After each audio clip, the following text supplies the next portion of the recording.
অবিধান হ্যাঁ দাদা। কি হয়েছে ভাই? এদিকে শুনি ভাই মনটা ভালো নাই ভাই। কি হয়েছে? আইও আরে ভাই আর কোয়েন না ভাই, কোন বাচ্চাটা। জায়গা কোন জায়গা ছেলে বিজি? হ্যাঁ ভাই, ওই কি অবস্থা মনে হলো হচ্ছে তোমার যে ভাই, পোলার? বাচ্চাটার খুব সমস্যা ভাই। কি হয়েছে কদি ডাক্তার ঠিক হইলো শুনি। ভাই ডাক্তার আর কি করবি ভাই, এখন ঘটনা হচ্ছে যে ভাই বাচ্চাটা খুবই অসুস্থ ভাই। মানে বাচ্চাটার দুটি কিডনি নষ্ট হয়ে গেছে ভাই। দুইটি নষ্ট হয়ে গেছে? দুটি নষ্ট হয়ে গেছে। আমি গরিব মানুষ ভাই, আমার তো যা সয় সম্পদ ছিল ভাই, আমি তো সব মনে করেন যে বেচে কিনে আমি বাচ্চার পিছনে মনে করেন খরচ করেছি ভাই। এখন আমার কাছে আর কিছুই নাই ভাই। 1500 টাকার ওষুধ লেগেছে ভাই, এই যে দেখেন, বিশ্বাস করবেন না, এই 1500 টাকার ওষুধ লেগেছে। ভাই এই 1500 টাকার ওষুধ ভাই আমি কিনে দিতে পারি নাই বাচ্চাটাকে। আমি ভাই দেখেন, এই 1500 টাকার ওষুধ আমি কিনে দিতে পারি নাই ভাই। আমাকে বলছে যে একটা ইলিশ মাছ খাবো আমি। আসলে এখন তার মনের একটা চাহিদা ভাই, আমি কিভাবে মিটাবো ভাই? 1 কেজি ইলিশ কিনতে গেলে ভাই 2000 টাকা লাগে ভাই। হ্যাঁ আমার পক্ষে কি সম্ভব ভাই? এখন আমি কি করব? এই টেনশনে ভাই আমি পাগল হয়ে গেছি ভাই। কিভাবে কিনবা? না ইলিশ মাছই খাওয়াই। ইলিশ মাছই খাবো ভাই। আমার কাছে ভাই ওই অর্থ এখন নাই ভাই। ওই চিন্তা করতে করতে আসি কি করব আমি।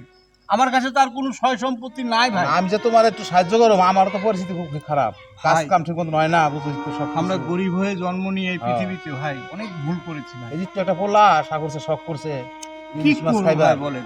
আমাদের জীবন মতো মনে করো যায় অবস্থা। আমাদের মতো লোকে গরিবের ঘরে যে এরকম অসুখ আসে, এই অসুখ যেন ঈশ্বর যেন কাউকে না দেয়। হ্যাঁ ঠিক আছে ভাই?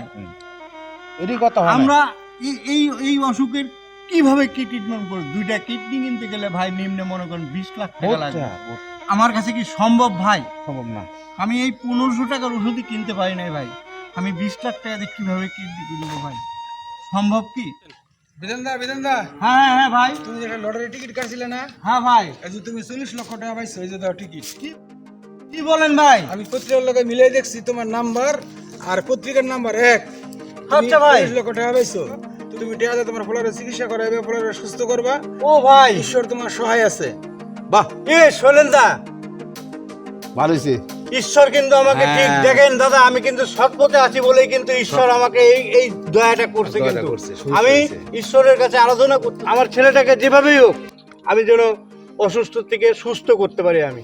ঠিক আছে, ঈশ্বর এই জন্য আমাকে দয়া করেছে ভাই। আচ্ছা। আপনারা আরো দোয়া করেন আমার জন্য।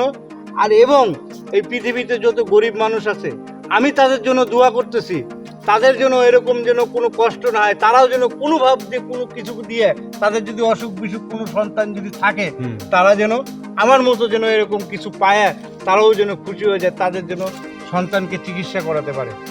ভাই আমি খুব খুশি হয়েছি দাদা, আপনার কাছে এই টিকিটটা দিয়ে রাখছিলাম আমি দাদা।